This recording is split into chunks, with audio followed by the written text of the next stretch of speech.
Bonjour à toutes et tous, bienvenue au Poste. Je suis Hélène Ascour, vous êtes dans Écoloscope, l'émission mensuelle consacrée aux questions écologiques. Il est 9 heures, il fait déjà très chaud ici. Si vous voulez nous financer une clim, vous pouvez... Non, je plaisante, c'est pas pour financer une clim, mais par contre, n'hésitez pas pour nous soutenir à vous abonner au Poste. Vous allez sur auposte.media et c'est beaucoup mieux qu'une clim, c'est pour qu'on continue nos émissions en toute indépendance, en direct, en longueur, avec des super invités. C'est la dernière cette saison pour Écoloscope. On se retrouvera à la rentrée. Donc voilà, n'hésitez pas à faire un petit don si vous en avez la possibilité. Merci. Enfin, pardon, je dis merci. Non, c'est bonjour. Voilà, c'est la chaleur qui commence déjà à monter. Je ne sais plus parler. Bonjour à toutes et tous dans le chat. Bonjour Citissus, Coparius, Ronan, Guenou, Anoukis 422, La Belle Hélène, Piscopate. Bonjour Eurial, bien sûr. J'espère que vous allez bien, que vous souffrez pas trop de la chaleur, que ça va vous arriver à trouver un peu de fraîcheur et un peu de solidarité dans ces moments. On essaye de mettre un peu de trouble dans l'ordre dominant qui met ensemble les mots et les choses, les mots et les images. Ici, on parle d'écologie, comme j'ai dit, et souvent, quand on pense écologie, on pense à protection de la nature. On pense que l'écologie, c'est protéger la nature. Et donc, il y a même des ONG dont c'est spécifiquement le travail, par exemple le WWF, le World Wildlife Foundation, qui gère des aires protégées, donc des aires où les activités humaines sont interdites pour protéger la nature sauvage. Mais pourquoi est-ce qu'on cherche à protéger la nature? Et d'ailleurs, qui protège la nature? Et qui protège la nature de qui? Quels sont les enjeux qu'il y a derrière ces histoires de protection de la nature? Est-ce que les ONG sont les mieux placées pour faire ça? À qui est-ce que ça profite? On va en parler avec Fiore Longo. Bonjour. Bonjour. Peut-être que j'ai mal prononcé ton prénom. Non, très bien, très bien. Donc, tu es anthropologue et directrice de Survival International France. Tu vas parler un petit peu de ce que c'est. Et tu es aussi l'autrice donc, de Décolonisons la protection de la nature, plaidoyer pour les peuples autochtones et l'environnement. Alors, on va commencer par un petit point d'actualité, puisque fin avril, il y a eu une actualité justement sur le WWF. C'est la directrice de WWF France qui a été contrainte à démissionner. Elle avait participé à une manifestation antiraciste à l'appel de Bali Bagayoko, le maire de Saint-Denis. Et elle en avait parlé, elle avait mis des photos sur son compte LinkedIn, donc son compte sur un réseau social professionnel, où il était indiqué qu'elle était directrice de WWF France. Et donc, le conseil d'administration de l'organisation a estimé que l'association devait rester apolitique, et c'est pour ça qu'elle a été poussée vers la porte. Ça a créé un petit scandale, voilà, puisque tout le monde était un petit peu choqué qu'elle puisse avoir été contrainte à démissionner parce qu'elle s'était affichée dans une manifestation antiraciste. Qu'est-ce que toi, tu en as pensé? Alors, moi, j'étais pas surprise du tout, en sachant que, comme nous, on les dénonce depuis des années, il y a des pratiques, des protections de la nature de WWF international en particulier, qui on peut qualifier très bien comme des racistes envers les populations locales, dans le sens que l'entier modèle des protections de la nature que les WWF défendent, c'est un modèle de protection de la nature basé sur des idées racistes. La population locale, notamment surtout dans les continents africains et asiatiques, est considérée les problèmes à gérer, leurs pratiques qui sont considérées nuisables à la nature. Et donc, depuis des années, nous dénonçons un modèle raciste des protections de la nature. Et donc, déjà, moi, j'étais pas surprise du tout de ces nouvelles. La chose qui, pour moi, c'est plus étonnant, c'est comment le conseil d'administration a défendu cette décision, en disant que les WWF est apolitique. Moi, ça m'a choqué, parce qu'il n'y a rien d'apolitique en général. Donc, tout ce que nous faisons, c'est de la politique, ou est quand même imbriqué dans des idées politiques. Mais en général, les WWF, on ne peut pas dire que c'est apolitique du tout. Hein. Si on regarde les directeurs, qui sont même en France, je ne parle pas seulement international, qui est dans les conseils d'administration, qui est dans la direction, on voit très bien les liens entre cette grande ONG et les pouvoirs politiques et les pouvoirs des multinationales. Si même La directrice. oui, oui, c'était pas directrice, je pense que c'est la présidente. Mm.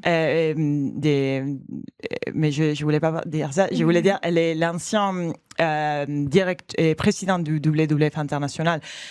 C'était un ancien PDG de Coca-Cola. C'était la même chose dans les années 70-80. L'ancien président du WWF International était l'ancien PDG des Shell. Et c'est la même chose à WWF France. On avait un directeur qui était ministre et maintenant il est eurodéputé. On va dire qu'il n'y a pas vraiment des comportements apolitiques à être en lien avec des multinationales, à être en lien avec des pouvoirs politiques. Et aussi parce que c'est très, très, très, très vraiment politique, le choix du modèle de protection de la nature. C'est un modèle de protection de la nature dans lequel on se concentre sur la protection, sur disant protection, on va en parler plus, de certains aires naturelles pour leur biodiversité, en laissant de côté la critique au modèle économique qui est en train de produire la catastrophe climatique et de biodiversité dans laquelle on se trouve aujourd'hui. Ouais, on va développer un petit peu tout ça. Ouais. Mais déjà, voilà, qu'est-ce que c'est exactement le WWF? Qu'est-ce qu'ils font? Et de manière générale, toutes ces ONG de protection de la nature, parce qu'il n'y a pas que le WWF, quelles sont leurs actions? Oui, alors il faut distinguer, je vais juste faire une petite distinction. Donc quand je parle des grandes ONG de protection de la nature, je ne parle pas des petites ONG qui s'occupent de la protection de la biodiversité, qui travaillent avec des communautés locales.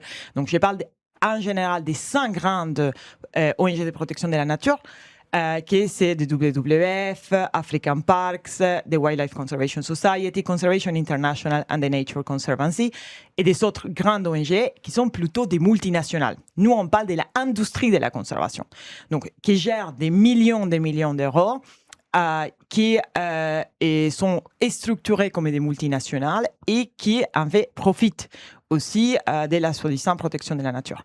Donc, c'est les classiques ONG auxquels Bezos va donner 100 millions de dollars en don. Donc, ces ONG sont aujourd'hui héritières d'un modèle colonial de protection de la nature. Donc, ils co-gèrent ou gèrent directement, selon l'ONG, des aires protégées, soi-disant des aires protégées, en Asie et en Afrique, mais aussi aujourd'hui on a de plus en plus de cas en Amérique latine, dans laquelle la population locale est interdite d'entrer à leurs terres ancestrales, aujourd'hui devenus parcs, et ces grandes ONG, avec les gouvernements, notamment peut être du Congo, du Cameroun, ils aident à la co-gestion de l'air, donc au salaire, par exemple, contribuent au salaire des gardes du parc. Ils vont faire des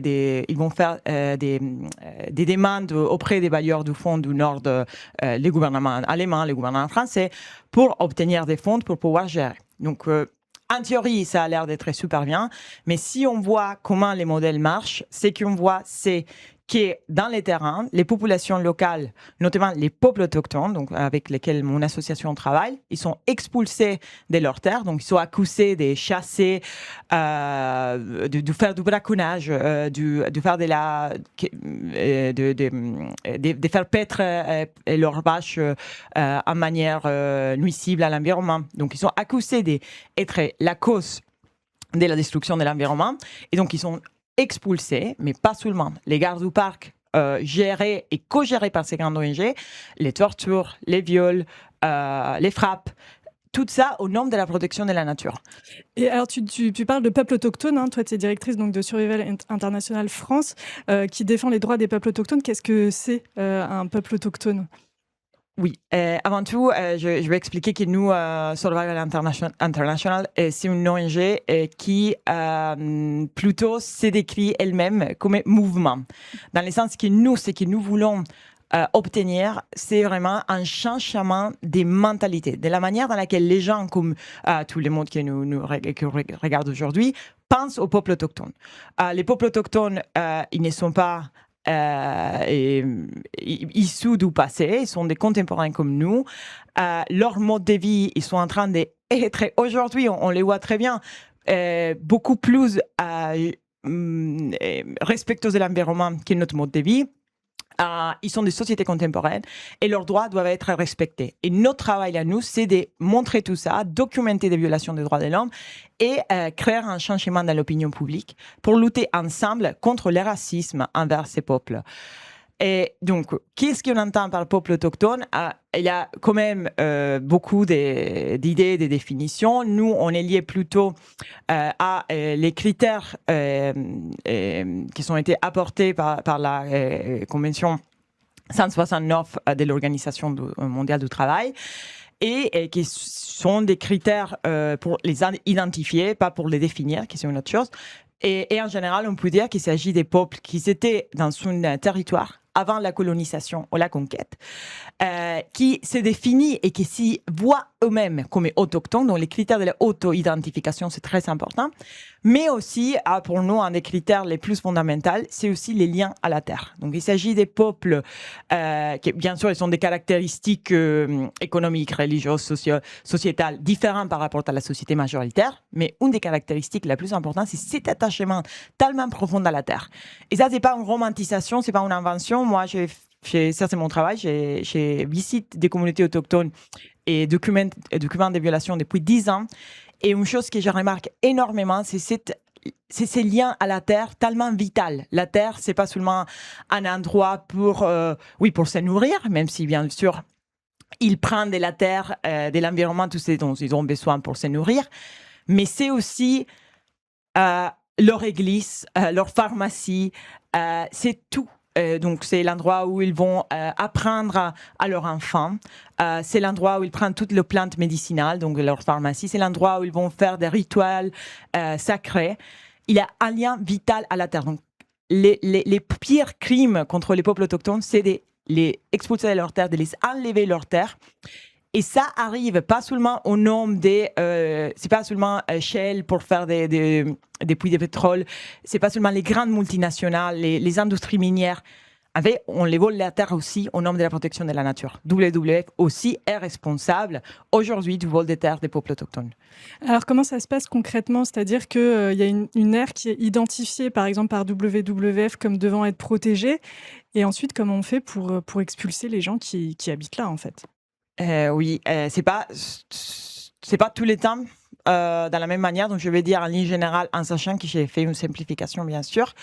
En général, ce qui se passe est que, bon, c'est pas, ça va pas être surprenant, mais les endroits de notre planète où il y a plus de biodiversité, c'est des endroits où il y a des peuples autochtones. Bien sûr, parce que, comme j'expliquais, leur mode de vie, ils sont totalement, en général, basés sur une idée de réciprocité. On prend de la nature, mais on donne de soutenabilité. Donc, c'est pas surprenant.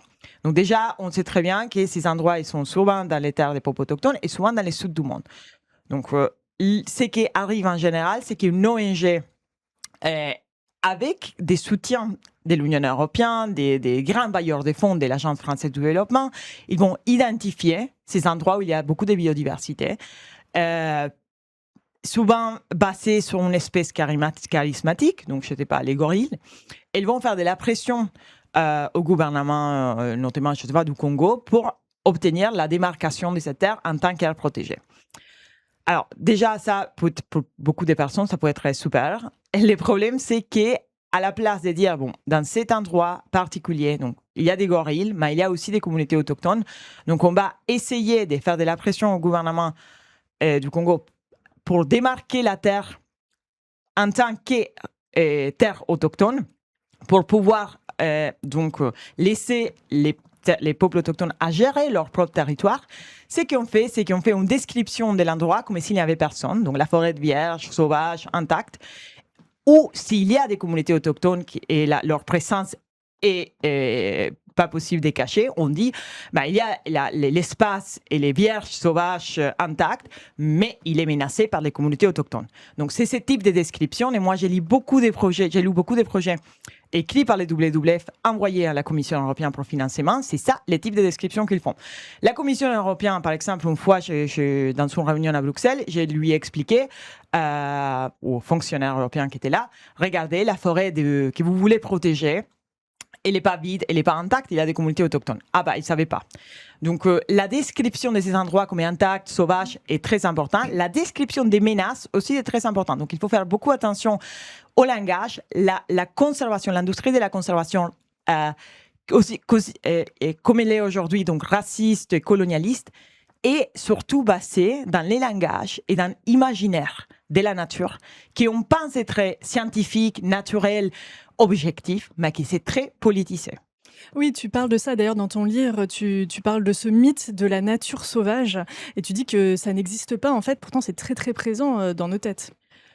Oui, la nature sauvage comme elle l'entend aujourd'hui. Donc, il y a eu toujours dans les êtres humains l'idée d'une nature dans laquelle d'un espace, pas une nature, d'un espace dans lequel il n'y a pas des, qui c'est moins, je veux dire, qui c'est extérieur aux êtres humains. Donc, c'est pas dans toutes les cultures que ça existe, mais on va dire que dans la culture occidentale, c'est surtout à partir du XVIIe siècle, donc l'époque plutôt moderne, on dirait, qu'on commence à développer une idée d'une nature séparée de nous. Donc, c'est important de le dire. Chez les peuples autochtones, pas tous, mais je généralise bien sûr, la majorité des peuples autochtones n'ont pas un mot pour dire nature. Donc, il y a un continuum, c'est un espace de relation. Nous et les autres, les êtres non humains, ils ne sont pas des choses opposées. Donc, cette opposition, la nature, les êtres humains, nature-culture, c'est vraiment issu de l'époque moderne. Donc, pour les peuples autochtones, plusieurs peuples autochtones avec lesquels j'étais en contact, les tigres, par exemple, un animal, les tigres, un exemple, peut être un membre de la famille. Donc, vous comprenez, cette séparation, elle n'est pas si évidente. Donc, déjà, notre idée de nature, donc, c'est vraiment spécial. Et elle est née d'une culture qui a détruit. Donc, et c'est souvent, cette concept des natures séparées de nous, vraiment, s'est développé plutôt dans l'époque industrielle. Donc, plus on détruit, plus les élites urbaines qui habitent dans des villes et ils ont besoin de chercher des espaces qui ne sont pas industrialisés. Donc, on va les dire comme ça. Et c'est surtout dans l'époque du romanticisme, donc à l'époque de la première et deuxième révolution industrielle, surtout la deuxième, qu'on trouve cette nécessité d'imaginer, de vouloir des espaces qui ne sont pas pollués, qui ne sont pas détruits, qui ne sont pas industrialisés. Ces rêves des natures sauvages, différents par rapport à l'industrialisation, viennent des élites urbaines, qu'elles vont chercher ces rêves des natures sauvages ailleurs. Et c'est là surtout donc, qu'est la vision des natures sauvages comme on l'entend aujourd'hui. Donc, il y a beaucoup de définitions, mais comme on l'entend aujourd'hui, donc un espace totalement déprivé des personnes, donc totalement différent des humains, il est né aux États-Unis à la fin du 19e siècle. En ligne générale, donc on peut dire beaucoup de choses, mais je suis en train de généraliser. Et donc, c'est là-bas qu'est né les premiers parcs naturels.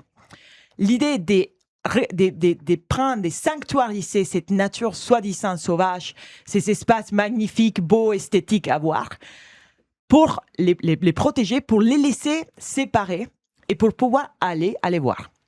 Or, ce que j'explique dans mon livre, c'est que ces concepts des natures sauvages, comme quelque chose à voir, esthétique, séparé, c'est une invention. Parce que si on regarde qui habitait dans ces soi-disant premiers parcs naturels aux États-Unis, donc Yellowstone, Yosemite, Glacier, tout né à la fin du 19e siècle, au début du 20e siècle, ces endroits, c'était pas vide. Il y avait des peuples autochtones qui sont pas seulement, et ça c'est la chose que je tiens à dire, ils habitaient pas seulement là-bas, donc c'était pas, ils habitaient là-bas et bon, ils ont façonné ces natures. La nature, elle n'est pas sauvage. Elle est habitée, c'est un espace de relation, comme les peuples autochtones eux-mêmes, ils diraient. C'est un espace, un écosystème qui a été façonné par des peuples autochtones pendant des générations. Et c'est pas seulement aux États-Unis. Donc, quand on regarde l'Amazonie, tout le monde dit la nature sauvage, on va aller dans la forêt.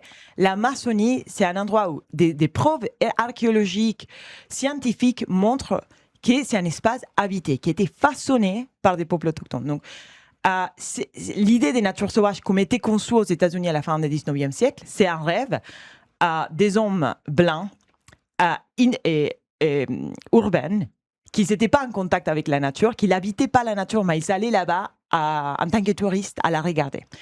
Et c'est cette vision qui a dominé aujourd'hui notre modèle de conservation, au point qu'on continue à aller en vacances aujourd'hui même à des endroits pour voir la nature sauvage. L'idée du safari, aussi avec des origines coloniales, c'est aussi une manière de contribuer à ça. On va en Afrique, c'est vraiment pas l'Afrique, souvent, mais on l'appelle l'Afrique. C'est un pays, donc on va en Tanzanie, au Kenya, à regarder des animaux sauvages dans des espaces qui sont vraiment fabriqués. Les peuples autochtones qui habitaient là-bas, ils ont été expulsés pour donner aux touristes l'expérience d'une nature sauvage qui n'existe pas. Il y a des réflexions dans le chat à propos de ça, de ce binarisme nature-culture. Il y a Atmorophile qui dit que c'est déjà présent à l'époque romaine. Et il y a Philippe Descola aussi qui est cité. Je pense que c'est à ça que tu faisais référence. Il a écrit un livre qui s'appelle « La nature n'existe pas ». Ouais. Et il parle beaucoup de ça et de comment, en fait, c'est des liens affectifs. Tu en as parlé avec les autres espèces, qui est très différent de notre expérience occidentale contemporaine. Mais c'est aussi pour ça que c'est très grave de priver ces peuples autochtones de contact avec leur milieu, leur territoire, parce que c'est pas juste un endroit où ils habitent, mais c'est des liens affectifs. Oui. Et juste pour répondre, Philippe Descola, c'est un des grands anthropologues français qui a développé cette idée de la nature, de l'opposition nature-culture comme partie de l'histoire moderne. Mais je suis tout à fait d'accord avec la personne qui a écrit que ça existait aussi dans l'époque romane. C'est pour ça qu'au début, j'ai dit, il y a dans différentes cultures, civilisations, comme vous les appelez, il y a eu toujours dans notre société occidentale, une idée il y a quelque chose qui est humain, peuplé. On l'appelle, mais je ne suis pas d'accord avec cette définition, mais quelque chose de civilisé et le reste, qui est sauvage, mystérieuse. Mais à partir de l'époque industrielle, il y a quelque chose qui bouge. Donc, la nature, c'est pas seulement quelque chose de séparé de nous, donc un espace qu'on ne connaît pas et qui n'est pas habité par les hommes, mais c'est aussi quelque chose qu'on peut mesurer, qu'on peut compter, qu'on peut, si on regarde les écrits de Galiléo Galilei, par exemple, on voit très bien, la nature, c'est un livre dans lequel qu'on peut lire, on peut appliquer notre connaissance. Donc, petit à petit, et à cause de la pensée et aussi des changements produits par l'industrialisation, on a quelque chose qui se casse. Je ne sais pas comment l'expliquer autrement, entre nous et la nature. Il ne faut pas oublier aussi que c'est les années dès l'époque moderne où commencent les expulsions, je ne sais pas comment dire en français, les enclosures, donc les expulsions des paysans, surtout en Angleterre, mais il y a eu aussi en France, pour privatiser des espaces. Et toutes ces personnes finissent pour travailler dans les usines plus tard, en nourrissant la révolution industrielle qui avait besoin des forces de travail. Et ça aussi crée une rupture avec l'espace de la nature. Donc, je pense que si on compare avec les peuples autochtones, c'est vraiment très, très clair pour moi parce que la chose que je remarque beaucoup quand je vais chez les communautés autochtones, c'est vraiment, déjà par exemple les Baka, donc sont des populations des chasseurs-cueilleurs avec lesquels je travaille depuis des années au Congo et au Cameroun. Ils n'ont pas un mot pour dire conservation, protection de la nature. Ça n'a pas de sens parce qu'ils ne vont pas se dire et la nature c'est quelque chose de séparé et du coup il faut la protéger d'un côté et nous on fait notre vie de l'autre côté. En fait, c'est leur relation avec la nature et une relation, j'utilise les mots que nous on utilise de la nature, eux ils diraient la forêt, il n'y a pas de mots pour dire nature. Donc leur relation avec la forêt, c'est une relation basée pas dans l'esthétique. On ne va pas la regarder ou la visiter. C'est une relation basée dans l'interchange. Donc, ils vont prendre quelque chose de la nature parce qu'ils ont besoin pour leur enfant, pour se nourrir, les miels, par exemple. Et ils vont remercier la nature, ils vont donner quelque chose. Donc, c'est la réciprocité. Et l'idée en soi d'utiliser les ressources de la nature, elle est toujours liée au concept de soutenable. Donc, on ne va jamais épuiser les ressources. Parce que nos générations futures, ils ont besoin de manger, ils ont besoin de vivre. Donc, c'est pour ça que je pense que c'est vraiment cette rupture nature-culture, c'est pas vraiment seulement de l'abstraction. Je la vois très bien par opposition aux peuples autochtones. Donc, les concepts de vivre dans la terre, c'est pas basé sur cette division et cette rupture, les autres et nous. Et par exemple, les Maasai, c'est un autre peuple avec lequel je travaille, c'est une société pastorale. Eux, ils ont un endroit à l'intérieur de leur maison pour faire vivre les veaux, les petites vaches. Parce que bon, la nuit c'est dangereux, il y a des lions, donc il peut. Et du coup, ils dorment à côté, ils dorment avec les animaux. Il y a vraiment l'idée que c'est une partie de la famille. Donc vraiment, cet attachement à la terre est viscéral.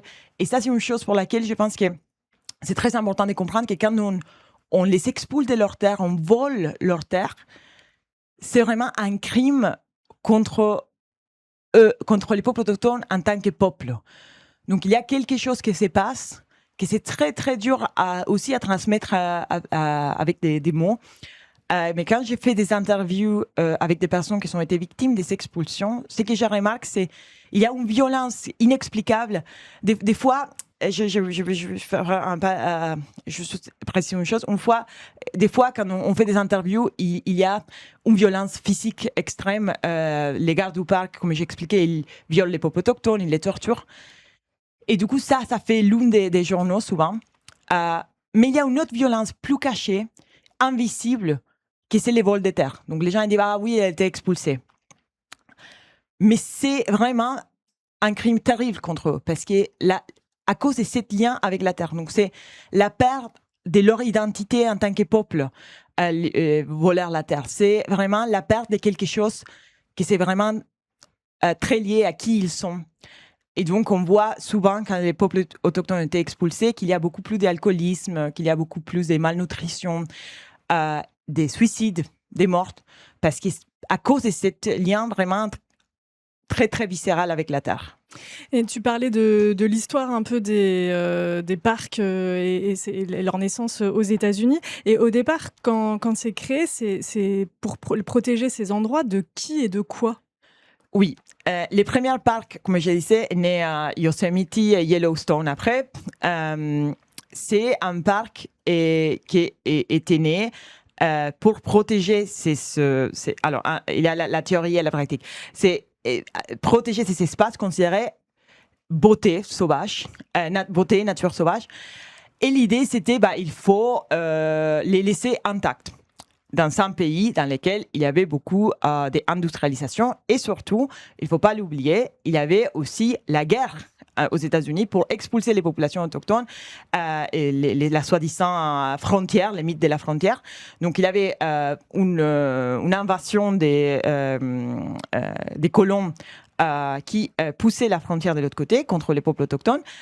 Et donc, l'idée, c'était, à un certain point, l'industrialisation va arriver et il faut protéger ces espaces. Mais, en théorie et en pratique, ces endroits ont été transformés dans l'industrie du tourisme. Donc, et vraiment, ont été les personnes qui sont payées sont les peuples autochtones qui ont été expulsés, qui ont été accusés de détruire l'environnement. Et les touristes des milieux urbains qui payaient pouvaient entrer. Et donc, à l'intérieur de ces parcs, et si vous n'allez jamais, il y a l'illusion d'une nature sauvage, mais il y a des structures pour les touristes à l'intérieur. Donc, ça, c'est les premiers parcs. Après, c'est ces modèles particuliers, donc des parcs qui sont nés aux États-Unis. Donc, avant, on ne faisait pas des parcs, qui étaient après exportés pendant la colonisation de la fin du 19e siècle en Afrique. Donc, les Européens vont construire au début des réserves de chasse, parce que la majorité des Européens, des colons, des colonialistes, ils chassaient. Et donc, ils étaient inquiets de ne pas avoir assez de proies, parce que la population locale chassait aussi. Donc, ils créent des réserves de chasse pour chasser des animaux. Donc, ça, c'est les premiers parcs naturels. Ensuite, ces parcs ils ont été transformés après en parcs dans lesquels, dans certains, la chasse était possible, régulée. Dans certains autres, la chasse n'était pas possible, mais les parcs étaient là pour le tourisme et la recherche scientifique. Ces parcs ont été construits contre la population autochtone. Et là, c'est vraiment très clair. L'idée des bases des Européens, c'est on est fin du 19e siècle, début du 20e siècle, on a le racisme scientifique en Europe. Ces populations-là, que les Européens rencontrent en Afrique et en Asie pendant leur colonisation, c'est des arriérés, c'est vraiment des visions racistes. C'est des personnes qui ne savent rien. Donc, il faut construire des parcs pour protéger les animaux sauvages qui sont, pour les Européens, considérés d'un point de vue esthétique très beaux et aussi très bien à chasser. Donc, ça, c'est vraiment très, très, très pressant. La chasse, donc ça nous semble étonnant, mais la chasse était la raison fondamentale, essentielle de la création des parcs au début. Et donc, les Européens, ils pensent, ces populations-là, ils vont à rien. Et du coup, il faut absolument pas les laisser dans leur espace parce qu'ils vont tout abîmer. Ils croient vraiment que les sociétés pastorales, donc ils font paître leurs moutons, leurs vaches, vont totalement abîmer les sols. Et il commence à se développer plusieurs mythes. Les mythes dans certains endroits de la forêt, qui une fois étaient forêts, mais maintenant est dessert à cause des peuples autochtones. Par exemple, dans le nord d'Afrique, les Européens croyaient qu'avant c'était une forêt, maintenant il y avait plus parce que les peuples autochtones ils avaient tout abîmé. Et les mythes des peuples autochtones chasseurs, cueilleurs, qui vont chasser tous les éléphants, en sachant que la cause principale du déclin des éléphants pendant la colonisation étaient les colonisateurs eux-mêmes qui chassaient, et aussi les marchés de l'ivoire en Europe. Donc, tous les modèles de protection de la nature qui est né au colonialisme est basé sur une idée raciste. La population locale va tout abîmer, il faut, nous, les Européens, pour protéger. Ces modèles continuent à exister aujourd'hui. Oui, il y a Charles qui dit ils projettent, donc les Européens, ce qu'ils font eux-mêmes pour justifier l'expulsion des peuples autochtones. En fait. Oui. Il n'y a pas de réflexion à ce moment-là sur, en fait, nous aussi on chasse, nous aussi, ou même l'industrialisation. Il n'y a pas de critique de l'industrialisation à ce moment-là. Et non, alors, et certainement, il y avait beaucoup de philosophes et aussi issus du marxisme qui disaient ça.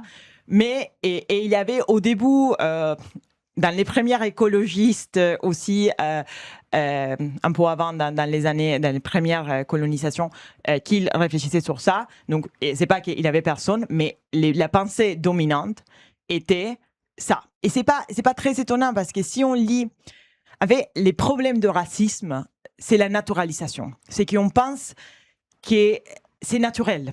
Donc, des pensées, que les choses qu'on pense, il s'agit des choses qui sont naturelles, scientifiques.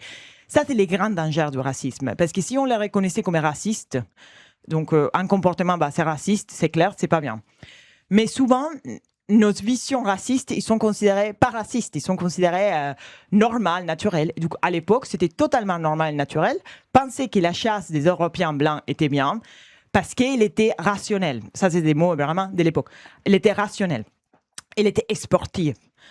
Par contre, les peuples autochtones, ils chassaient pour c'est irrationnel. C'était basé sur leurs besoins physiques. Et c'était totalement cruel, irrationnel, parce qu'ils chassaient chassaient pas avec des fusils, ils chassaient avec des flèches. Donc, la vision ces projections qui sont totalement racistes étaient considérées comme scientifiques, comme neutrales, comme apolitiques. Et je cite tout ça parce qu'on continue à dire la même chose aujourd'hui. Et donc, c'était tout à fait normal de penser ça. Et ça, c'est les problèmes, pour moi, plus dangereux du racisme. Et c'est comme ça qu'il s'est reproduit. Parce qu'aujourd'hui, tout ça, elle n'était pas remis en cause. Et du coup, on continue dans des autres manières.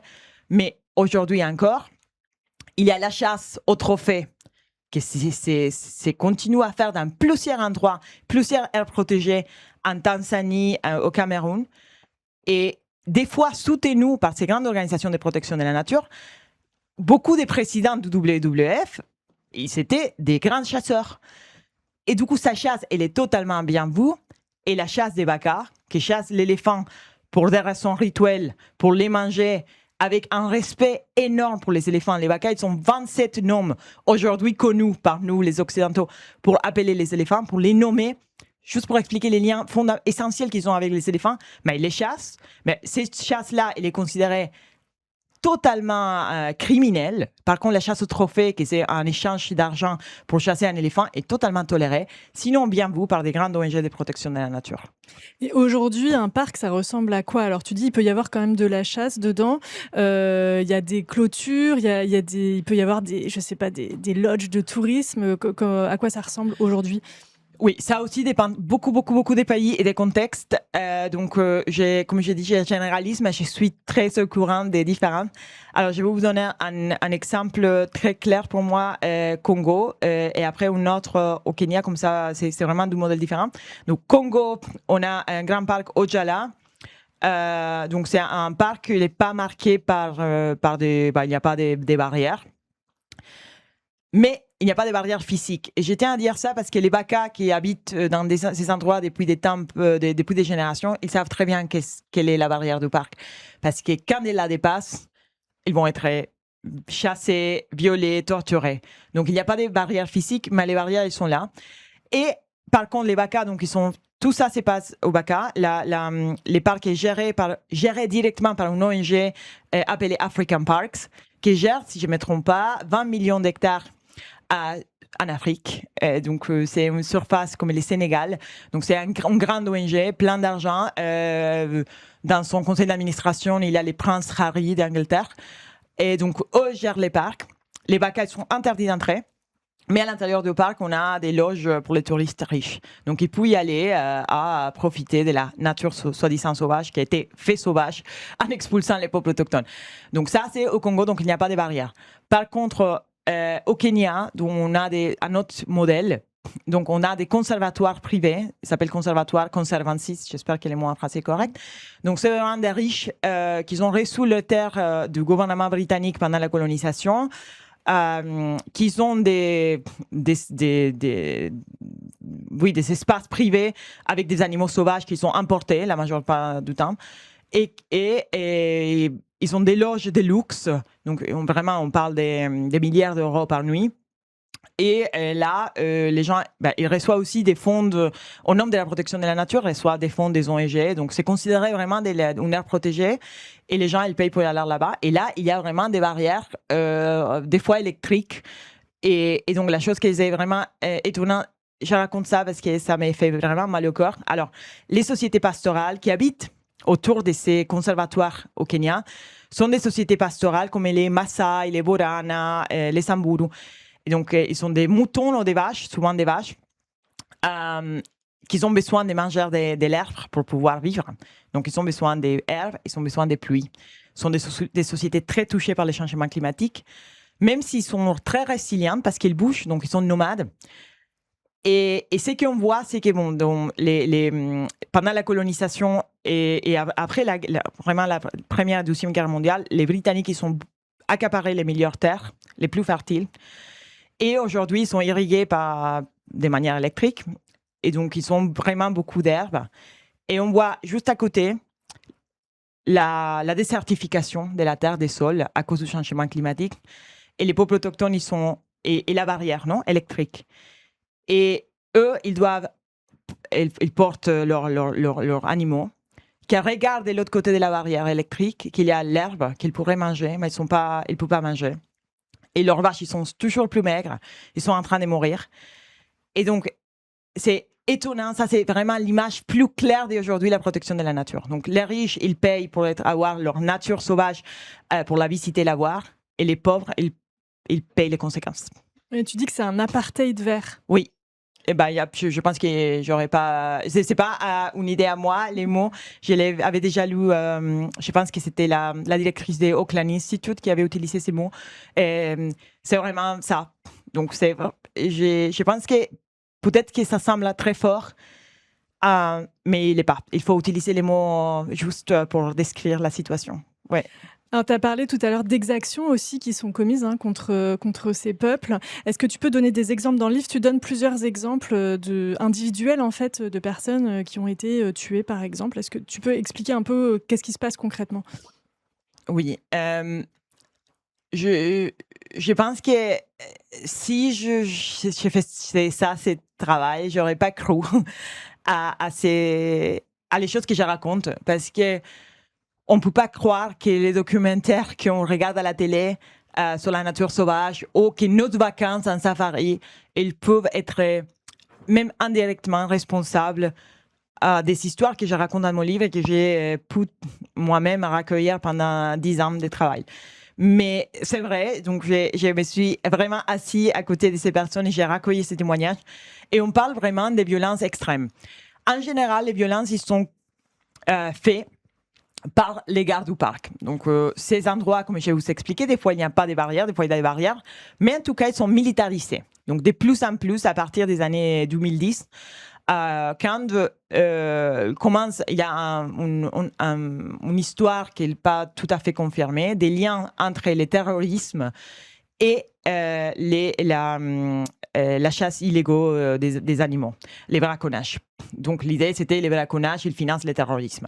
Donc avec cette idée qui n'est pas tout à fait confirmée dans les dimensions dont on parle, a été fait si qu'il y a beaucoup de financement pour des États aussi, États-Unis par exemple, pour armer et militariser ces parcs. Donc, on a des gardes du parc qui sont armés, qui sont vraiment entraînés militairement. Donc, il y a de plus en plus des drones, des technologies qui viennent utiliser aussi au milieu militaire pour contrôler ces aires protégées.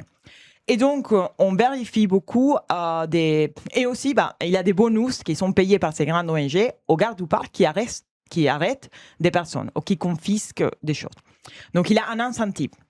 Donc, c'est qu'on a montré, nous, et que ces gardes du parc qui sont commis des violences extrêmes contre les peuples autochtones. Donc, des personnes ont été tuées parce qu'elles entraient au parc à recueillir des plantes médicinales, par exemple, et donc ils ont été tués, considérés des braconniers.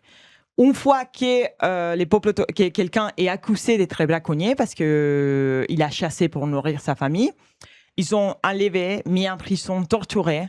Vraiment, c'est pas nous qui on a recueilli des témoignages.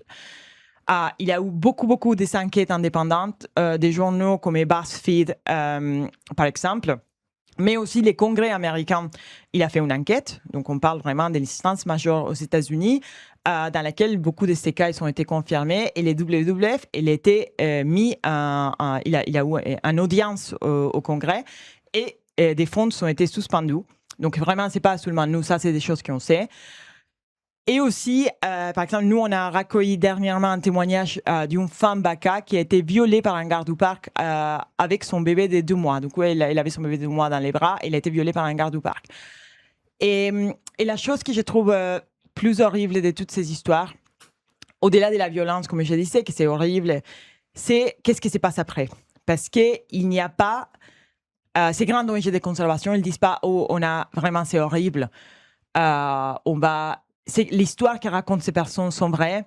On va les écouter, on va recueillir témoignages et on va apprendre, on va demander pardon et on va payer leurs soins. » Pas du tout.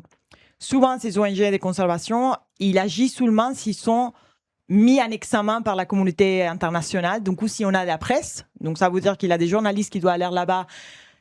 Les personnes violées, torturées doivent parler une autre fois, raconter leur histoire avec la répétition du traumatisme pour que quelqu'un fasse quelque chose. Une fois qu'on arrive à faire ça, qu'on arrive à obtenir l'une d'un journal sous ces thématiques, alors la ONG en question va faire quelque chose. Et souvent, on va faire une enquête qui dure 2-3 ans. Et quand tout le monde a oublié, on va dire « Oups, ça c'est arrivé ». Du coup, on va simplement, dans les meilleurs des cas, virer les gardes du parc. Et c'est tout. Alors que ce n'est pas un problème particulier, c'est un problème systémique. Si on est en train de témoigner, de recueillir des témoignages de beaucoup de personnes C'est dans beaucoup de parcs différents, c'est clair que c'est pas un cas, un garde du parc qui a mal agi. C'est un problème systémique. Et souvent, les personnes ils sont totalement laissées. Donc, oups, il y a quelque chose qui s'est passé, on vire les gardes du parc, c'est tout. Donc, il n'y a pas des paiements, des soins de la personne, il n'y a pas de compensations. Et il n'y a pas des pardons, il n'y a pas des on vous écoute, on est vraiment désolé, on va faire différemment. Et surtout, il n'y a pas de restitution des terres. Donc, ces peuples, ils continuent à être expulsés des parcs, comme avant. Cette fois-ci, peut-être sans les gardes du parc, il a torturé la personne. Mais il y a des autres qui pourraient faire la même chose. Oui, ça peut même être, justifié, alors pas forcément la violence, mais en tout cas de dire: «Bah oui, mais c'était des braconniers», et là tu en parles aussi, dans ton livre de la différence, qui est faite entre braconnage Ouais. et chasse. Où en fait finalement, bah, c'est des gens qui chassent pour, leur survie, ce qu'on appelle les braconniers, et pourtant c'est très, très, très présent dans nos imaginaires que braconner c'est vraiment très, très mal, et c'est beaucoup plus grave que la chasse. Oui, en même temps, même si c'était vraiment des braconniers, bah, rien justifie la violation de droits extrêmes. On n'est pas dans l'Argentine des années 70 dans laquelle la torture est bien vue. Et c'est une politique gouvernementale. Donc, j'ai dit ça parce que vraiment, ça m'étonne. Des fois, les gens qui disent, bah, bon, c'était un braconnier. Même si c'était un braconnier, ça s'est fait pas comme ça. Et dans notre pays, nous, en France, on ferait pas ça. Donc, pourquoi l'Agence française de développement soutient des projets à l'étranger dans lesquels ce type de choses arrivent? Donc, ça, c'est une question à nous poser. L'autre question, c'est vraiment que, comme beaucoup de soi-disant braconniers, donc ils pratiquent vraiment du braconnier, c'est des personnes pauvres, dans des contextes dans lesquels il n'y a pas d'autre choix. Et même si c'est pas, comme j'ai dit, mon sujet, je tiens à dire ça parce que c'est des fois notre jugement chez nous, elles sont très faciles. Mais l'autre chose, c'est vraiment qu'est-ce que c'est les braconnages et qu'est-ce que c'est la chasse. Alors, en sachant, comme je disais, que les peuples autochtones qui sont chasseurs-cueilleurs, pas tous les peuples autochtones le sont, ils pratiquent la chasse, mais ils les font d'une manière, ils les font depuis des générations. Ils n'ont pas épuisé leurs ressources. Ils savent très bien qui chasser, comment les chasser. Ils ont un respect énorme pour les animaux. Ils font des rituels et ils pratiquent, comme j'ai dit, une chasse soutenable dans laquelle ils savent très bien que s'ils vont chasser tous les animaux, ça va pas marcher. Donc, il y a des règles très précises sur comment chasser et pourquoi. C'est pas une chasse faite par hasard, comme ça, qu'ils vont chasser dans la nature quand ils sont femmes. Donc, ça, c'est vraiment un mythe raciste. Ils ont vraiment des systèmes culturels très complexes. Et donc, les terres dont aujourd'hui, nous, on va implanter des parcs, c'est des terres dans lesquelles ils pratiquent la chasse. Et honnêtement, je pense que c'est pas à nous d'aller leur expliquer comment faire les choses. Mais pour moi, la contradiction, la chose qui s'est vraiment plus intéressante, c'est comment on peut tolérer, je parle des grandes organisations de protection de la nature, comment on peut tolérer la chasse quand elle est payante, elle est pour les sports, elle est pour faire des photos. Et comment on peut la tolérer et la pratiquer? Parce que, comme je dis, plein de présidents de WWF international pratiquaient la chasse et c'était totalement bien vu. Les aristocrates, c'est bien fait. Donc, ils payent pour les faire. Les Baka, du coup, ils ne peuvent pas payer et ils ne payeraient pas parce que ça, c'est un concept totalement étrange. Et eux, ils sont mis en prison pour chasser, pour manger et pour raisons rituelles. Et par contre, la chasse au trophée, elle est légale dans plusieurs de ces pays. Donc, c'est vraiment une contradiction et je n'arrive pas à comprendre moi-même. Et au niveau financier, est-ce qu'il y a des gens qui se font de l'argent sur ces parcs? Est-ce qu'il y a un bénéfice financier, par exemple le tourisme? Oui, alors, il y a les tourismes, bien sûr. Alors, il y a aussi le fait que les grandes ONG de protection de la nature, ils reçoivent des fonds, comme je disais, de nos impôts. L'Agence française de développement, ils donnent des sous au WWF, mais pas seulement, pas directement au WWF, mais au parc pour gérer les choses. Ça dépend des contextes. Donc déjà, ils diraient qu'ils font pas d'argent pour ça, sur ça, que c'est pour gérer les parcs. Mais il y a quand même, du coup, bien sûr, de l'argent qui arrive des grands donateurs à ces ONG pour pouvoir gérer les parcs. Il y a aussi les touristes, l'activité, ça c'est vraiment pour les profits du touristique, qui est fait jamais. Donc les gens ils disent, ça donne du travail aux peuples autochtones. Pas du tout. Ça les enlève de leur terre. Ils perdent leur autosuffisance. Ils ne peuvent plus manger et pratiquer les choses qu'ils faisaient avant. Donc, ils sont obligés à travailler pour les secteurs touristiques comme chauffeurs ou à pratiquer leur danse rituelle pour de l'argent. Ça, c'est pas vraiment la chose qu'ils voudraient faire. Et donc, les touristes sont souvent gérés par des très peu de personnes avec beaucoup de profits.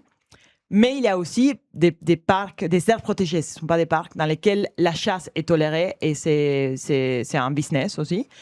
Mais il y a aussi un nouveau business qui c'est celui des crédits de carbone. Aujourd'hui, on a, depuis des années, on dit que les parcs naturels, ils protègent la forêt et du coup, ils évitent la déforestation. Donc, ces surplus des carbone qui n'est pas relâché dans la forêt à cause de la protection peut être vendu comme crédit de carbone. Et ça veut dire compenser les émissions du nord global, souvent les émissions que nous faisons en brûlant vraiment du pétrole, il peut dans les marchés du carbone. Donc ça, c'est l'idée. En sachant que la compensation, c'est pas un truc simple et la majorité des projets de crédit de carbone sont vraiment des fraudes. Et ce type de projet, en général, ils ne compensent rien du tout. Donc, les peuples autochtones sont expulsés de leurs terres, qui est gérée de manière soutenable en les protégeant, pour nous faire compenser à nous nos émissions, sans les faire compenser du tout. Et en faisant gagner beaucoup, beaucoup d'argent aux ONG qui gèrent ces parcs et aux entreprises multinationales qui sont en train de retarder la transition énergétique et écologique en disant nous, on compense nos émissions. Oui, parce qu'il y a des liens forts. Tu disais, par exemple, des présidents de WWF qui étaient auparavant à Coca-Cola. Il y a des liens forts entre ces ONG et les grandes entreprises qui sont largement responsables de la catastrophe écologique. Bien sûr, ces modèles de protection de la nature profitent qu'aux entreprises multinationales. Alors, imaginez-vous qu'à la place de dire on va protéger une aire au Congo, là-bas, du coup, je suis tranquille, la biodiversité, elle reste là-bas et on protège et on compense nos émissions. On commence à critiquer vraiment et à donner des sous pour modifier notre mode de vie, arrêter les subventions aux compagnies d'extraction et minières, pétrole, etc. On commence vraiment à faire des changements dans notre industrie alimentaire. Et les WWF, à la place de prendre de l'argent du Coca-Cola, ils disent Coca-Cola, il nuit la planète. Donc, on imagine les pouvoirs qu'il y a aujourd'hui les WWF. WWF, il ne fait pas ça, il prend de l'argent des grandes entreprises multinationales. Il a dans son conseil d'administration, et il y en avait dans les passés des figures qui sont liées à ça, la présidente récemment démissionnée, il était avant à L'Oréal. Donc, c'est vraiment... c'est vraiment une ONG qui ne va pas critiquer les grandes multinationales qui sont vraiment la racine du problème. Et ça était toujours le cas depuis les débuts. Ces modèles de protection de la nature, il est né pour conserver des aires soi-disant intactes pour les Européens, pour aller en tant que touristes aller voir. C'est pas un modèle qui est né pour vraiment protéger les racines et la nature et critiquer vraiment la racine du modèle d'extraction dans lequel est basé notre mode de vie et notre économie. Sinon, ça ne serait pas tellement puissant. Donc, si aujourd'hui on entend des pubs, des WW partout, et c'est parce que vraiment, il y a quelque chose qui ne va pas. Donc, c'est vraiment pas une ONG critique. Il n'est pas du tout apolitique, c'est l'opposé. Il est vraiment politique, mais il est très vraiment politisé, mais du côté à des personnes qui ont leur intérêt à que tout reste comme est aujourd'hui. Donc, si vraiment on voudrait lutter pour une écologie qui soit vraiment écologique, l'écologie, elle ne peut pas être apolitisée. L'écologie doit être politique. Les modèles des changements qu'on propose pour notre planète est un modèle politique parce qu'il est lié à notre modèle économique, à notre modèle sociétal. Donc, on ne peut pas continuer à faire semblant que rien ne se passe. Du coup, on va protéger une aire là-bas, riche en biodiversité, et nous, on reste chez nous à faire comme si rien ne se passe. Ça, ce n'est pas possible. Oui. Est-ce que du coup le capitalisme a besoin de ces aires protégées pour faire un peu diversion finalement ? Moi, je pense que oui. Alors, plus que le capitalisme, que c'est quand même un concept abstrait, je pense que c'est vraiment il y a beaucoup des pouvoirs politiques, des entreprises qui ont besoin de ça parce que il y a eu un changement quand même de la société civile. Les gens ils sont de plus en plus inquiets pour l'environnement. Et donc, ces entreprises, ils ont beaucoup investi dans des soit dans des coalitions pour le climat, dans des coalitions, je ne sais pas quoi, pour l'environnement, qui proposent des solutions qui sont totalement des fausses solutions. Et ça, c'est clair. Aujourd'hui, quand on prend un vol pour je ne sais pas où, et ils nous disent qu'ils sont en train de compenser nos émissions dans une forêt du Congo, moi, je regarde toujours de quel projet il s'agit. C'est souvent un projet qui a été critiqué parce qu'il ne produit pas des effets sur le climat et parce qu'il y a eu des violations des droits de l'homme. Donc, c'est toujours la chose que j'ai trouvé extrêmement intéressante, c'est qu'on fait vraiment payer encore toujours les mêmes personnes qui n'ont rien contribué au changement climatique, ou qui ont contribué très peu au changement climatique et qui sont les plus vulnérables pour que nous, on puisse continuer avec notre modèle de vie. Et c'est pas toi et moi qui ont fait ça, c'est pas l'individu. Et ça, je tiens à dire parce que moi, je crois pas trop. Alors, c'est important qu'on fait des changements à niveau individuel, mais je pense que c'est trop facile pour les entreprises multinationales de dire ah mais oui, c'est toi-même que tu manges de la viande ou que tu prends de l'avion. Quand on a fait, c'est pas seulement des changements individuels, c'est vraiment un modèle qui est soutenu par les politiques en place, par les gouvernements, par les multinationales, qui maintiennent ce système en nous donnant l'illusion avec des fausses solutions au changement climatique, mais aussi avec ce type de parcs que la nature sauvage, ah oui, regardez, vous pouvez payer. Vous pouvez payer pour aller en Tanzanie, du coup, vous volez, donc l'avion, changement climatique, vous allez là-bas, dans des terres dont les peuples autochtones sont expulsés au nom de la protection de la nature, donc vous logez dans un loge de luxe qui consomme de l'eau et de toutes les autres choses pour protéger la nature. Ça, c'est vraiment une idée. Donc, il y a beaucoup de personnes qui croient à ça. Et donc, je pense que ça tombe très bien pour les multinationales parce que ça évite des votes et des changements qui sont réels et sont structurels. Et il y a des projets qui tendent à vouloir augmenter le nombre d'aires protégées, par exemple avoir 30% de la superficie terrestre qui soit protégée. Qu'est-ce que tu penses de ça? C'est aussi, il faut regarder toujours qui propose des choses. Donc, alors, en théorie, on se dit à 30% de la planète en tant qu'aire protégée, c'est génial. Mais quand on regarde qui propose ça, on voit les coalitions Capital Coalition, dans laquelle ils font partie, je ne sais pas, Microsoft, Bezos, ils ne font pas partie de cette coalition, mais ils soutenaient les 30%. Donc, on a vraiment les plus grands pollueurs de la planète qui soutiennent les 30%. Donc, je me pose la question pourquoi. Et en fait, l'idée de base, c'est on va créer des aires protégées ou dans les sud du monde, en expulsant de leurs terres paysans, sociétés pastorales, chasseurs-cueilleurs, les gens qui habitent de la terre, qui sont les moins responsables du changement climatique. Et nous, dans les 70%, on va continuer à faire comme si rien ne se passe.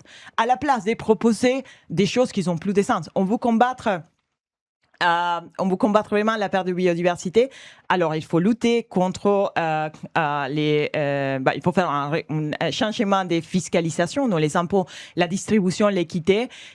Il faut faire des changements et des règles précises et obligatoires pour les entreprises multinationales, pas de la compensation, des règles précises, réglementation classique environnementale. Ça, c'est pas possible à faire. Ça, c'est possible à faire. Il faut changer notre industrie de l'alimentation. Donc, il y a un million de choses qu'on puisse faire à la place de dire, on va occuper la terre, on va créer des îlots, vraiment des îlots de notre nature sauvage pour qu'on puisse aller en vacances. C'est la même chose de créer des îlots climatisés au milieu de la catastrophe climatique. Donc, on va rien faire pour éviter les changements climatiques, mais on va créer des shopping centers, des shopping malls ou des silos climatisés pour que nous, on puisse aller là-bas nous rafraîchir. C'est pas ça la solution.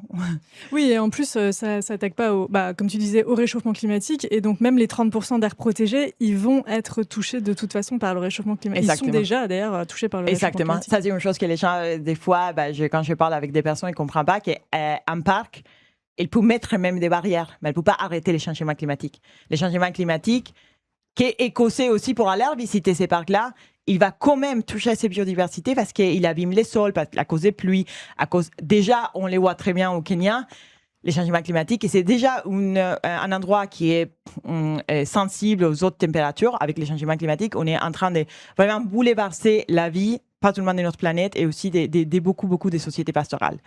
Qu'est-ce que vous demandez? Alors, vous demandez la fermeture des parcs, qui est plus ces aires protégées? Nous, on demande pas seulement la fermeture des parcs, on demande une chose très précise, que c'est la reconnaissance des droits territoriaux des peuples autochtones. Ces parcs-là, ils doivent être des terres autochtones gérées par les autochtones. On ne demande pas, on ferme les parcs et alors, parce que ça c'est une chose que le WWF dit, alors la compagnie minière va venir à exploiter. En sachant que souvent la compagnie minière est partenaire minière aux forestiers et partenaire des ces ONG. Mais c'est pas ça la solution. La solution est vraiment, la terre va passer aux peuples autochtones qui vont la gérer comme ils savent les faire. Toute la documentation qu'on a disponible aujourd'hui, surtout qui vient de l'Amérique latine, où les droits des peuples autochtones ils sont reconnus dans les constitutions, dans les lois, c'est que la démarcation des territoires autochtones fonctionne comme une barrière contre la déforestation. On a beaucoup moins de déforestation dans les territoires autochtones que n'importe où, y compris les aires protégées. On a beaucoup plus de biodiversité dans des territoires autochtones que partout dans des autres endroits, y compris des aires protégées. Donc, la solution est là. Elle est très claire. Donc, ça manque vraiment la volonté politique et surtout la pression d'Occident. Moi, je dis toujours, si l'AFD, à la place de soutenir ce type de projet qui ne marche pas, soutient la démarcation des peuples autochtones, l'AFD, comme les WWF, comme toutes ces associations et organisations gouvernementales et non gouvernementales qui donnent de l'argent, si à la place d'avoir seulement en tête les gorilles, et pas même seulement les gorilles, et les intérêts économiques, ils avaient vraiment à cœur l'avenir de la planète, alors ils soutiendraient les peuples autochtones. Ne pas les faire, c'est un choix politique. L'AFD, c'est l'Agence française du développement. Oui. Est-ce que vous faites du lobbying un peu justement auprès de l'Agence française du développement ou d'autres structures, l'Union européenne, etc. Oui, bien sûr. L'Agence française du développement, c'est terrible au niveau des réponses et transparence. Par ailleurs, je ne savais pas avant de me lancer des sous. C'est vraiment un sujet et que je pense que les Français devraient savoir. C'est payé par nos impôts et par contre, transparence zéro. Ils disent une chose, ils font une autre. Ils ne donnent jamais de documents pour montrer qu'est-ce qu'ils font. Donc, c'est pas tout à fait, je pense, honnête. Dans les autres instances beaucoup plus transparentes comme l'Union européenne, la Commission européenne, beaucoup... Tout est clair, on peut demander des documents, on les regarde. Par contre, on sait très bien qu'ils financent des projets qui ne sont pas bien, on se réunit, on fait des actions qui sont, par exemple, on demande à nos sympathisants d'envoyer des emails, on fait des actions très concrètes. Ça a apporté quelques changements dans le sens qu'on a eu, par exemple, l'Union européenne a décidé de faire des enquêtes sur leurs projets, de mettre en place des règles pour le respect des droits de l'homme des droits humains dans les aires protégées et dans des projets de conservation. Donc, il y a eu des changements au niveau théorique. C'est le cas même aux États-Unis. Donc, il y a eu vraiment des changements. En France, c'est un peu plus dur. Parce qu'en France, les gens, ils pensent toujours de faire du bien. Donc, ils ne se rendent pas compte des choses qu'ils font. Et donc, on a eu des changements à niveau théorique, mais ça reste quand même difficile. Donc, alors, en sachant qu'une chose qui est très importante, c'est que nous, notre modèle de changement, c'est vraiment est basé sur les soutiens des personnes. Donc, plus de personnes nous suivent, plus de personnes sont inscrites dans nos newsletters, plus email on envoie vraiment dans notre campagne aux personnes qui financent ces projets, plus d'impact on a. On organise aussi des manifs, on donne des actions vraiment en présentiel chez l'AFD, par exemple, on l'a fait, je pense, l'année dernière. Donc, on fait des choses physiques, mais on a besoin vraiment des personnes qui participent. Donc, ça, c'est important. Mais de l'autre côté, il faut savoir qu'on n'est pas une ONG qui va faire des changements. Comme on regarde un changement de mentalité, on ne va pas changer tout dans un an. Donc, vraiment, ça demande beaucoup, beaucoup de temps.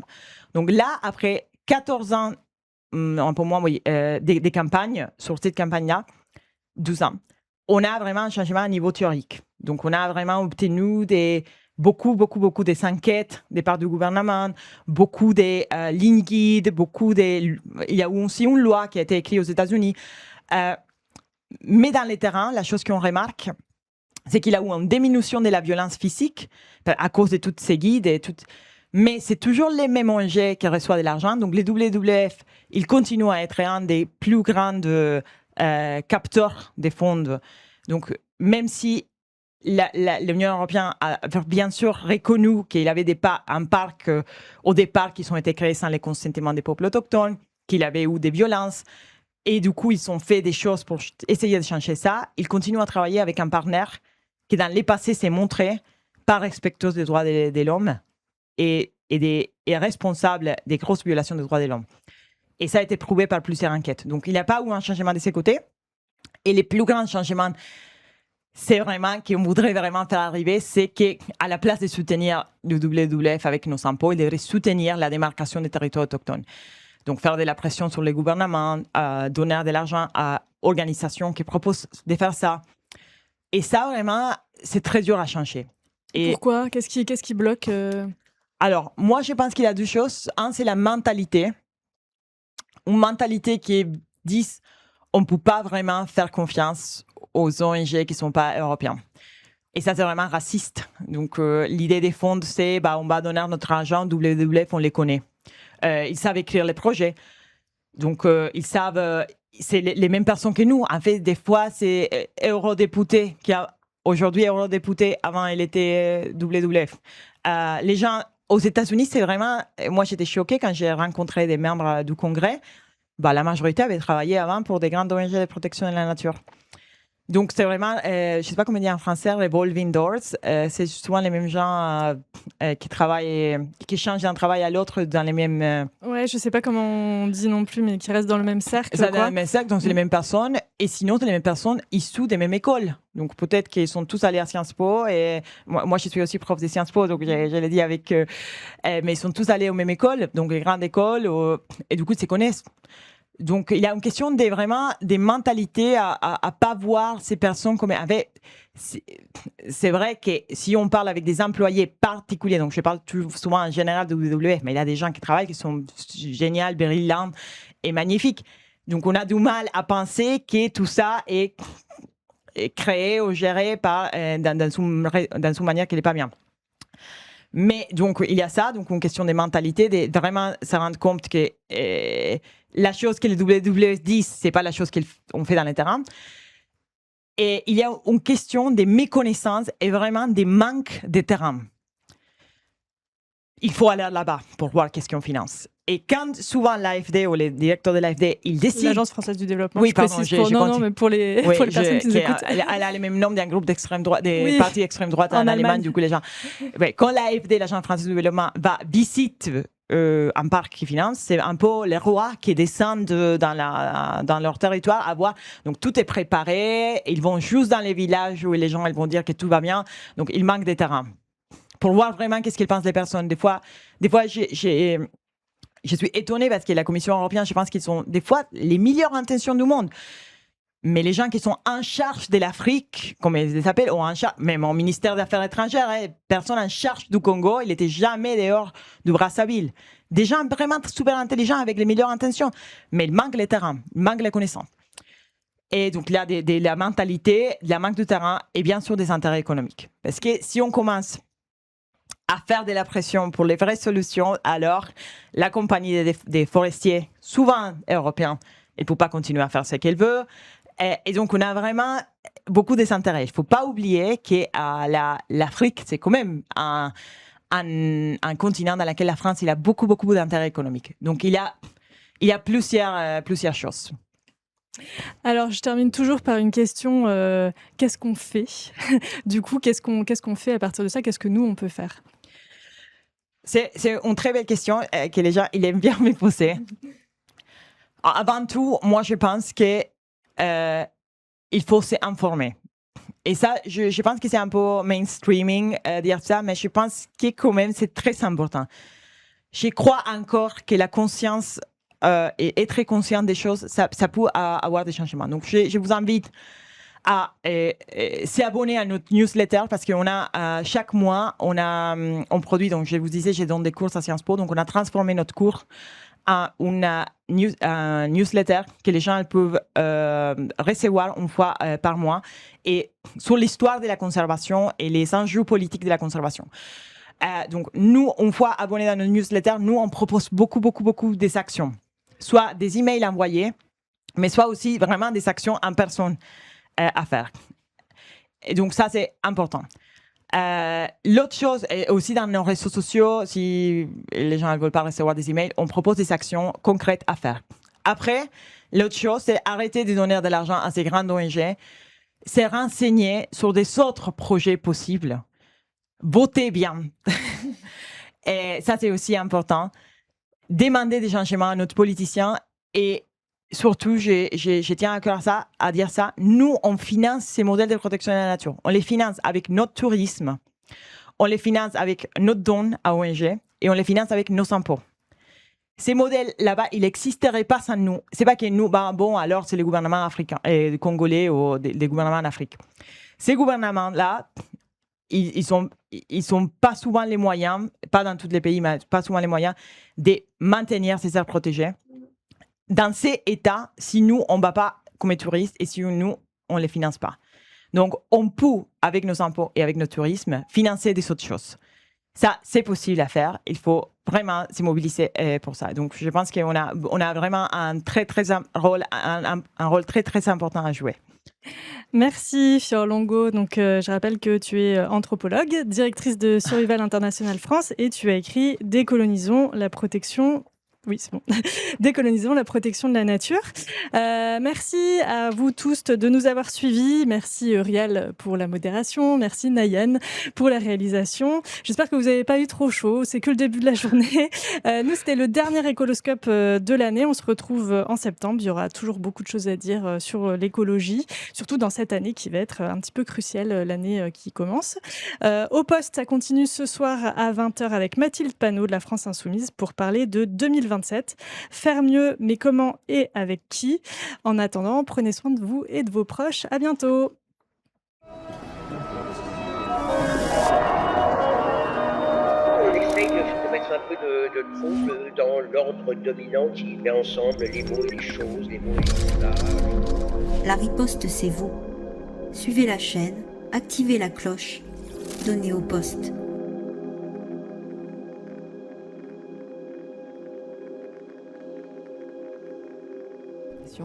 Politique. J'invite tout le monde à essayer de voir un peu ce qui se passe au niveau local, voir s'il n'y a pas comme ça des listes citoyennes, autonomes, d'alliances, et on voit ce qu'on essaie de faire pour prendre les villes en fait, c'est-à-dire pour prendre le pouvoir et pas nous contenter simplement d'être critique ou d'être dans la dénonciation de Macron ou de l'extrême droite. J'encourage tout le monde à s'engager dès maintenant.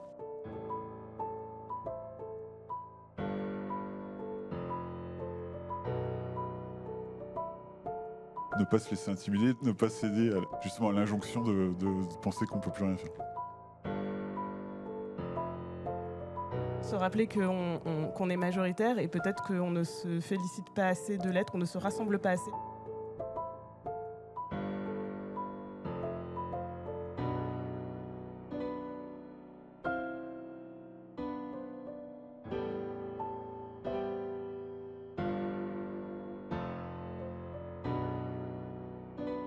Continuer à se rappeler qu'on est très nombreux et que malgré ce qu'une petite fenêtre médiatique nous montre, le monde est très différent de ce qui se passe sur CNews.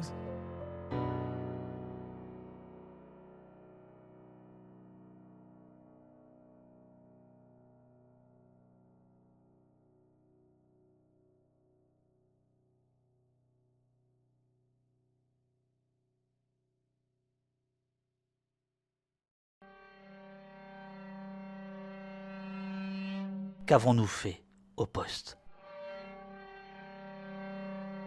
On essaye de mettre un peu de trouble dans l'ordre dominant qui met ensemble les mots et les choses, les mots et les images. Parfois, face à la complexité des choses, il faut prendre le temps. Prendre le temps de s'écouter, de discuter. On peut avoir le temps de réfléchir et c'est rare, donc ça fait du bien. Le temps du débat ici, c'est royal, c'est un luxe. Je pense qu'on s'est donné le temps de réfléchir et de se donner des éléments de compréhension